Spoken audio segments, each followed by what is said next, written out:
how's it going? I'm Kristen Thompson. I am back here again today to give you a little insight on something. So, what do Zillow, Redfin, and Open Door all have in common? Any guesses? Anybody? Anything? Well, let's start with this. They all tried to invest in real estate and have been failing miserably. You want to know why? I can tell you, but let's start with this. Damn. Yeah. So Open Door lost in August on 42% of their homes that they sold. They lost money. Okay. They are now laying off 18% of their employees. They have almost $1 billion with a $1 billion in losses in the third quarter of 2022 alone. What? Are you serious? That's insane. Like, can you imagine if you went to your boss and said, "Hey, what's up, man? We lost $1 billion this year or this quarter." What would they say to you? They would say, "Get the heck out of here." Imagine what their investors are thinking. $1 billion in losses in the third quarter of 2022. Okay, next, Redfin. 13% of their staff have been laid off. And in quarter three, they lost $90.2 million. Okay, not as bad as Open Door, but still pretty remarkable. And then if you want to compare Zillow lost, and they were smart. They lost $422 million in quarter three of 2021. So what do all three of these companies have in common? They all tried to get into the home flipping business, and they have all been failing miserably, apparently. Zillow last year shut down their iBuying program after they recorded several millions. I mean, it was $422 million in quarter three of last year. They shut their program down. They said, "We're not going to do this no more. We can't. It's not working out." And I'm going to give you my thought process on why all these companies are failing in just a minute. Now Redfin has also shut down their iBuying program, and Open Door, unfortunately for them, the only thing that they do is flip houses. Like, they have nothing to fall back on. At least, Zillow is a marketing company. Let's just face it. They are a marketing company. They list houses that are for sale, and for the years now, their primary customer has been realtors like me. So they've been selling ads and stuff like that to realtors. So that has been their primary market since they started. But then last year, or not last year, but a few years ago, they said, "Okay, we're going to start buying houses and we're going to flip them and then sell them." And they quickly realized that doesn't work that way. It's not that easy. And then Redfin is a brokerage. They're actually realtors, essentially, and they buy and sell houses as a real estate company. But they also said, "Hey, we're going to get into this iBuying program, and we're going to sell houses and fix them up and, make millions in dollars in profits." Open Door is strictly the only thing they do is buy houses, fix them up, and then sell them. So they've got a little bit more problem on their hands. But what happens is these companies, they go out and they get people to invest their money with them, and then they go buy houses, and then they fix them and they sell them, which has been fine. Okay, it's been okay. It has worked for them for a few years now, because we were in a crazy increasing market. It was going insane, right? Everybody knows this. Interest rates went smack down, and prices went super high. So you were able to make a lot of really stupid decisions, which is what these companies have done. They've made a lot of dumb decisions. And it goes back to my point here. I'm a real estate investor. I'm a realtor. I've been a realtor for 10 years. iBuying programs don't work. That's my bold statement. iBuying does not work.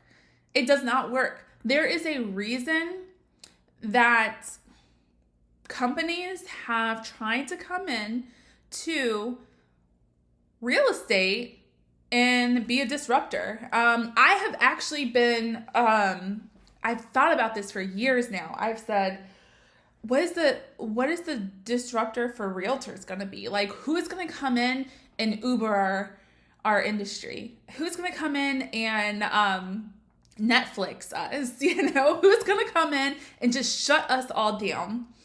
And I feel like, I'm not saying that can't happen. It can totally happen. It has happened to a Blockbuster. I mean, pretty significant industries have been shut down by technology. And, I always thought that the gurus were out there saying, oh, we can't be replaced, this and that. I'm like, whatever, man, everybody can be replaced. Everybody can be replaced, okay? And I still believe that. I still believe that there is potentially one day a technology that will be good enough to replace realtors. However, that day has not come yet. And Open Door, Redfin, and Zillow all lost money trying to disrupt our industry. So as an investor, I flip houses. I do this with my husband, and I'm also a realtor. I help people buy and sell real estate. It kind of goes back to my point. These 3 companies and many others, these are just the big ones that are, that people talk about. These companies took out or tried to take out the human element. Okay. They tried to go off as estimates. And I actually remember a few years ago, Zillow was, I think they had put out, I might be totally wrong on these facts. So don't hold me to this. Okay. I didn't investigate this before I came and talked to y'all about it. But I vaguely remember the details of this because I remember seeing it when I got an email about it. They were putting out a competition for someone to come in and make their Zestimate algorithm better. Hey, how can we make this better and more accurate? So they've been trying to make this Zestimate thing accurate for years, and it hasn't gotten better. It actually has gotten better. It's just not been as good as an experienced realtor is, So with that being said, these companies have been trying to take the human element out of buying and selling real estate. And here's the problem. You cannot take, even in new construction, you cannot take the same 3-bedroom, 2-bath house that's 1,500 square feet and make it exactly comparable to the other house. Because there are elements in that home that make it more or less desirable to buyers that cannot be put into an algorithm, if that makes sense. Let me explain this a little bit deeper for you. Okay, so if I have a 3-bedroom, 2-bath house, both are 1,500 square feet, both built in 2010, but one is beside the road and the other one is beside the clubhouse and pool. How do you adjust for that? I'm sure that's a vague example. I'm sure you could probably throw in some percentage, but they haven't figured out how to do that yet. The same thing, the harder part is with older homes. So you get these older houses, you get a 1980s house. One has been completely remodeled. The other one hasn't changed since it was built in 1980. And matter of fact, nobody has maintained it. And it has mold and it's falling apart. It has a humongous roof leak. The air condition is busted. The pipes are leaking in the house. It has all kinds of problems. These iBuying programs cannot automatically adjust for that. And this is how they've been losing money. They go and they say, okay, well, we're going to offer this much money because the house next door sold for that. But they forgot that when the buyer goes into that property, that it was next door to the railroad track and nobody wanted to live there. So they need to sell it for less because they need to adjust for the fact that it's not as desirable as the house that they're trying to compare it to. Does that make sense? Like, am I making sense here? Hopefully I am. But, I'm still waiting for the disruptor to come into our industry. I'm not saying it won't happen, because I think it will. I think this will happen eventually. But here's the other thing on the flip side of that. I spoke to you as kind of like a realtor, what my thought process was there. Let's go as an investor. I had a friend reach out to me recently about this person in California who was trying to raise money for his business because he was going to go in and blow up the market with flipping houses. And no, it wasn't flipping houses. It was short-term rentals. And I'm like, okay. Well, he's like, I'm going to need like 3 employees and I'm going to be buying all these houses. And I'm like, I've done short-term rentals. They're not easy. And a lot of your short-term rental depends on your reviews. And so again, people keep thinking they can take out the human element.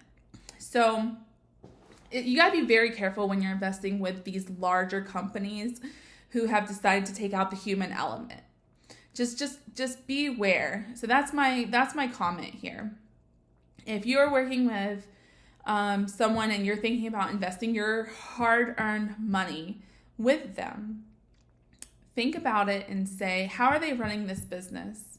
Have they decided to take out the human element? Especially in real estate. I'm not talking about other industries. Obviously, there's a ton of industries, they took out that human element. It worked perfectly for them. I'm specifically talking to real estate. If you take out that human element, I think you're going to lose. You cannot remove it 100%. You can try to add things in and do certain things that will decrease the amount of human element you need, but you can't take it out. Not yet. So beware if you're investing with someone who is too big, who wants to grow too fast, and they're trying to take out the human element. I'm sure there's like a lot of other caveats that I could throw in here and say to this and be like, listen, there's probably all these other things that you should look out for, but that's my 3 big things. If you get someone calling or on YouTube like me and saying, hey, come invest with me because I figured out how to control the market without using people, so I'm going to save a lot of money. That should be a big catch sign to you. That should be like, that should be an alarm bell ringing off in your head, going off saying, don't do it. Do not do it, okay?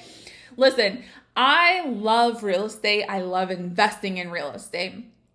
And I love educating people on what to do and not to do. It's one of my favorite things, okay? I hope you got some benefit out of this, and I hope you learned something about Redfin Open Door and Zillow that you didn't know about before. So listen, I hope that when you do invest, I hope eventually you all start investing in real estate because it truly is the way to go. But you got to do it the right way, and you got to partner with the right people. That's my last comment for the day. Listen, thank you so much for tuning in, and remember to subscribe. I really hope to see you back here.